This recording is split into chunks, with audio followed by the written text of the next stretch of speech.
गीता को उस दिन दरवाजे की ओर से झांकते देख मेरा दिल एक पल के लिए जैसे थम सा गया था। उसके चेहरे पर कोई मुस्कान नहीं थी, ना ही कोई संकोच था। उसकी आंखों में एक अजीब सी उत्सुकता और गहरी खामोशी थी, जिसे पढ़ पाना मेरे लिए मुश्किल था।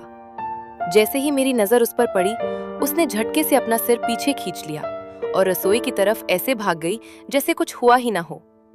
उस वक्त तो मैंने बात आई गई कर दी। रात को जब अलका बेड पर बैठी थी और संजीव हमेशा की तरह अपने ऑफिस की फाइलें निपटाकर कमरे में आए, तो उन्होंने आते ही मुझे पीछे से बाहों में भर लिया। क्या बात है जानू, आज बड़ी गंभीर बैठी हो।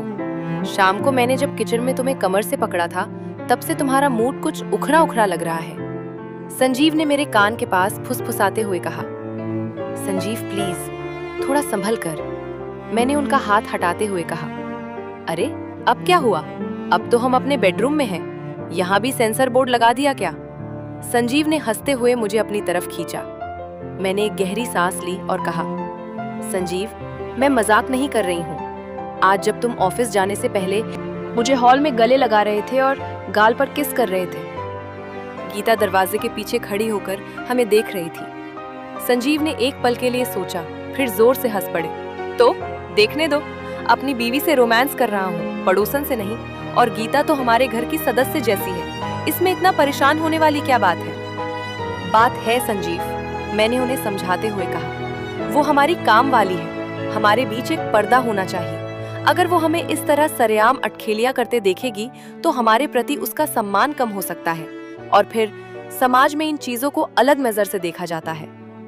संजीव ने मेरी बात को हल्के में लिया और बोले, तुम खामखा ज्यादा सोचती हो। खैर, अगर तुम्हें अच्छा नहीं लगता तो मैं थोड़ा ध्यान रखूंगा। अब मुस्कुराओ भी। अगले कुछ दिनों तक संजीव ने खुद पर थोड़ा कंट्रोल रखा, लेकिन उनकी आदत तो उनकी फितरत में शुमार थी। 2-4 दिन बीते नहीं कि वे फिर अपनी पुरानी लय में लौट आए। कभी डाइनिंग टेबल पर पैर से पैर टकराना, तो कभी फ्रिज से पानी निकालते वक्त मुझे पीछे से घेर लेना। मुझे भी उनका ये अंदाज बेहद पसंद था। सच कहूँ तो शादी के 5 साल बाद भी अगर कोई पति अपनी पत्नी के लिए इतना दीवाना रहे तो किस औरत को अच्छा नहीं लगेगा। कभी कभी जब घर में कोई नहीं होता तो मैं भी दौड़ कर उन्हें गले लगा लेती और उनके गालों पर अपनी मोहब्बत की मोहर लगा देती। लेकिन समस्या गीता थी। मैंने महसूस करना शुरू किया कि गीता अब सिर्फ अनजाने में नहीं देख रही थी। उसकी टाइमिंग ऐसी होती थी कि जब भी संजीव घर पर होते, वो अक्सर उसी कमरे के आसपास मंडराती रहती जहां हम होते। एक दोपहर संजीव हाफ डे लेकर घर आए थे। मैं उनके लिए चाय बना रही थी। संजीव किचन में आए और उन्होंने पीछे से मेरी साड़ी का पल्लू खींचते हुए मुझे अपनी तरफ घुमाया। मैं शर्मा गई और उन्हें पीछे धकेलने लगी। तभी अचानक बर्तन गिरने की आवाज आई। हमने मुड़कर देखा, गीता सिंक के पास खड़ी थी। उसके हाथ से एक स्टील का गिलास छूटा था, लेकिन हैरान करने वाली बात यह थी कि उसका ध्यान गिलास उठाने पर नहीं था। वो एकटक हम दोनों को देख रही थी। उसकी सांसें थोड़ी तेज थीं और उसकी आंखों में एक अजीब सी कशिश थी। अरे गीता, आराम से, चोट तो नहीं लगी? संजीव ने सहज होकर पूछा। नहीं भैया, गीता ने हड़बड़ाते हुए कहा और नीचे झुककर गिलास उठाने लगी, लेकिन उसकी निगाहें अभी भी संजीव के चेहरे पर टिकी थीं। उस दिन मुझे पहली बार थोड़ा डर लगा। ये सिर्फ एक नौकरानी का कौतुक नहीं था, यहाँ कुछ और था जो धीरे धीरे पनप रहा था। गीता पिछले 1 साल से हमारे घर काम कर रही थी। वो करीब 24 से 25 साल की एक साधारण लेकिन सुघर महिला थी। उसकी शादी कम उम्र में ही हो गई थी, लेकिन उसका पति शराबी और लापरवाह था, जो उसे छोड़कर गांव चला गया था। गीता यहाँ अपनी बूढ़ी माँ और एक छोटे बच्चे के साथ रहती थी और मेहनत करके अपना घर चलाती थी।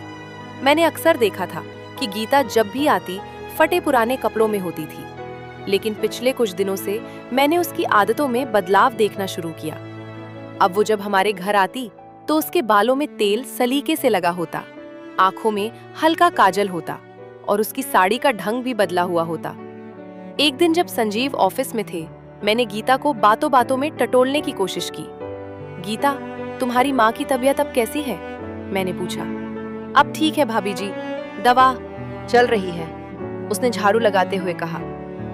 और तुम्हारे पति का कोई फोन आया? गीता का हाथ रुक गया।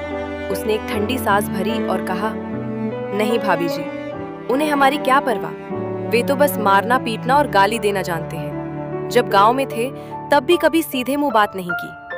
प्यार क्या होता है ये तो उन्होंने कभी जाना ही नहीं।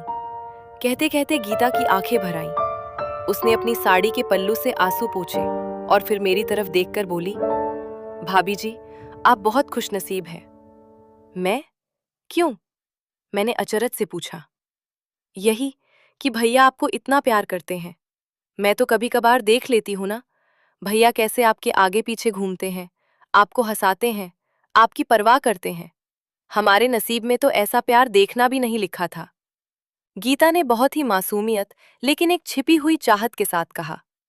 उसकी बात सुनकर मेरा दिल पसीज गया, लेकिन साथ ही एक खतरे की घंटी भी बजी। गीता हमारे बीच के प्यार को देखकर ईर्ष्या नहीं कर रही थी, बल्कि वो उस प्यार के लिए तरस रही थी। और जब कोई इंसान किसी चीज के लिए तरसता है, तो वो अनजाने में ही सही उस चीज की तरफ खिंचा चला।